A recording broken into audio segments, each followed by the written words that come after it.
Assalamualaikum warahmatullahi wabarakatuh. Perkenalkan, nama saya Hikmal Yusuf Ardiansyah dengan 3 NIM belakang 014 dari Hukum Pembangunan Berkelanjutan C. Pada video kali ini, saya akan menjelaskan pendapat saya terkait peran hukum dalam implementasi TPB. Sebelum saya masuk ke perannya, saya jelaskan terlebih dahulu apa yang disebut dengan TPB atau SDGs ini. TPB merupakan kesepakatan pembangunan baru yang mendorong perubahan-perubahan yang bergeser ke arah pembangunan berkelanjutan yang berdasarkan pada hak asasi manusia, kesetaraan untuk mendorong pembangunan sosial, ekonomi, dan lingkungan hidup.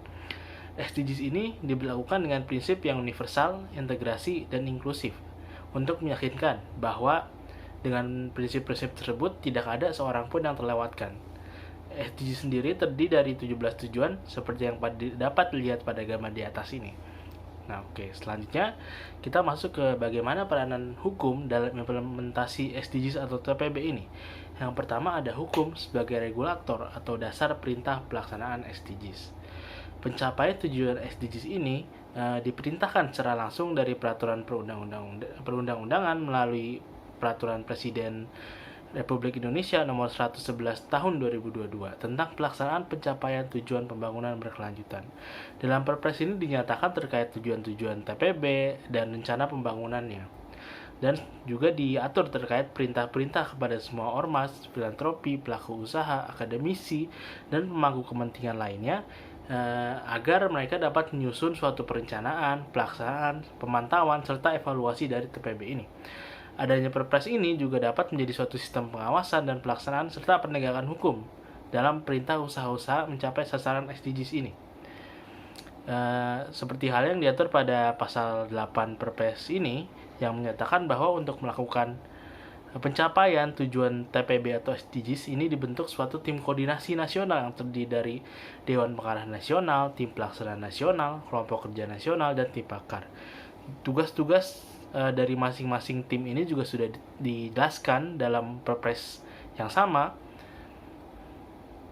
Nah, juga sebelum adanya Perpres ini ada juga Perpres yang lainnya yang sebelum diberlakukan Perpres yang ini, yaitu pada Perpres nomor 59 tahun 2017. Selanjutnya, yang kedua adalah hukum sebagai dasar dilaksanakannya rencana-rencana pembangunan untuk mencapai tujuan SDGs.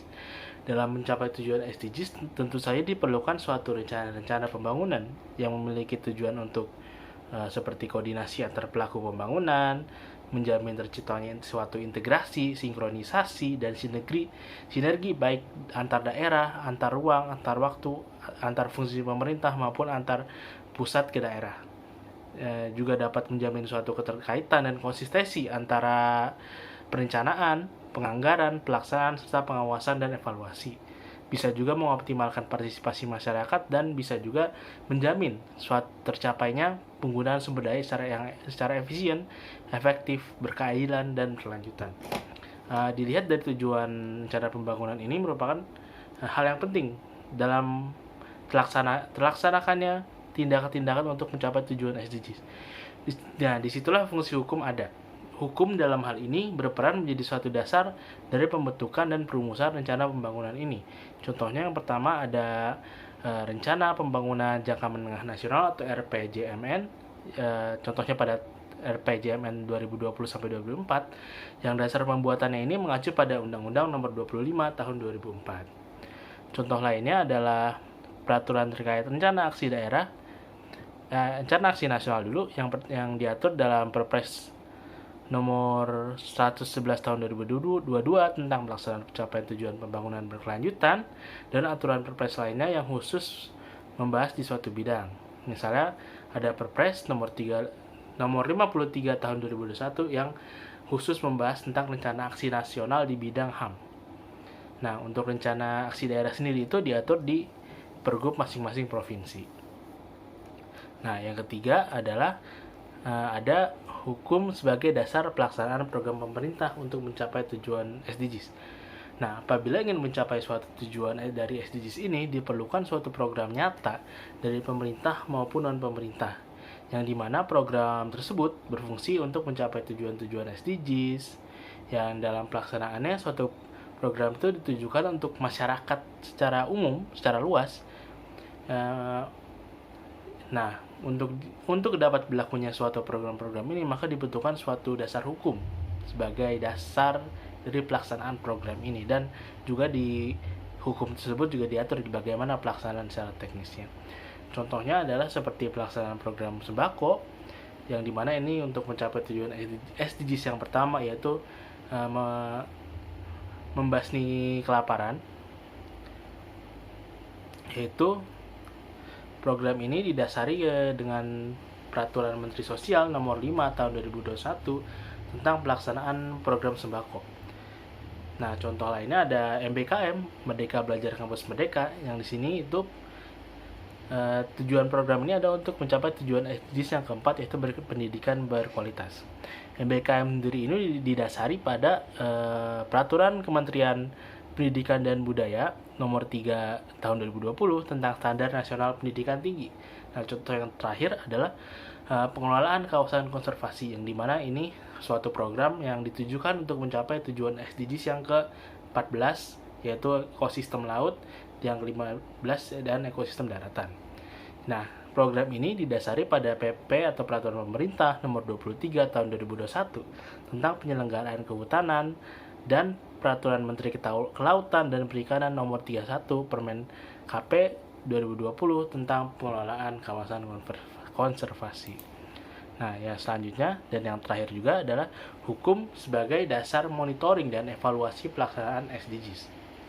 Tujuan pemantauan ini adalah untuk mengamati sebuah perkembangan pencapaian dari SDGs ini dari waktu ke waktu untuk mengukur kemajuan pencapaian, yang dimana target ini digunakan suatu indikator yang telah ditetapkan untuk mengidentifikasi serta mengantisipasi permasalahan yang timbul agar bisa diambil suatu tindakan sedini mungkin.